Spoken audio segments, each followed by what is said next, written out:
ದಾಬಸ್ಪೇಟೆ ಎಡೆಹಳ್ಳಿ ರಾಷ್ಟ್ರೀಯ ಹೆದ್ದಾರಿ survey number 2ರಲ್ಲಿ ಸುಮಾರು 2ರಿಂದ 2.5 ವರ್ಷಗಳ ಹಿಂದೆ ಲಾರಿ ಒಂದು ಬಂದು ಗುದ್ದಿದ ರಭಸಕ್ಕೆ 6 ತಂತಿಗಳಿರುವ 11 ಕೆವಿ ಕಂಬ ಮುರಿದು ಹೋಗಿದೆ. ಅಂದಿನ ಸಮಯದಲ್ಲಿ ಗುದ್ದಿದ ಲಾರಿಯ ಅವರ ಕಡೆಯಿಂದ ಕಂಬದ ವೆಚ್ಚವಾಗಿರಬಹುದು ಎಲ್ಲ ಬೆಸ್ಕಾಂ ಅಧಿಕಾರಿಗಳು ತೆಗೆದುಕೊಂಡಿರುತ್ತಾರೆ. ವಿಪರ್ಯಾಸ ಏನಂದ್ರೆ ಇಲ್ಲಿಯವರೆಗೂ ಆ ಕಂಬ ಹಾಕದಿರುವುದೇ ದುರ್ಘಟನೆ.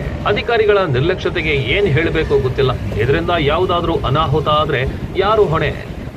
ಈ ಬೆಸ್ಕಾಂ ಅಧಿಕಾರಿಗಳ ನಿರ್ಲಕ್ಷ್ಯತೆಗೆ ಏನ್ ಹೇಳಬೇಕು ಗೊತ್ತಿಲ್ಲ. ಅದೇ ಲೈಟ್ ಕಂಬದ ಕೆಳಗೆ ಸುಮಾರು ಅಂಗಡಿಗಳಿದ್ದು ದಿನನಿತ್ಯ ನೂರಾರು ಸಾರ್ವಜನಿಕರು ಓಡಾಡ್ತಾರೆ. ಹೆಚ್ಚು ಕಮ್ಮಿ ಆದ್ರೆ ಇದಕ್ಕೆ ಹೊಣೆ ಯಾರು? ದಾಬಸ್ಪೇಟೆಯ ಬೆಸ್ಕಾಂ ಅಧಿಕಾರಿಗಳೇ ಇದಕ್ಕೆಲ್ಲ ಹೊಣೆ.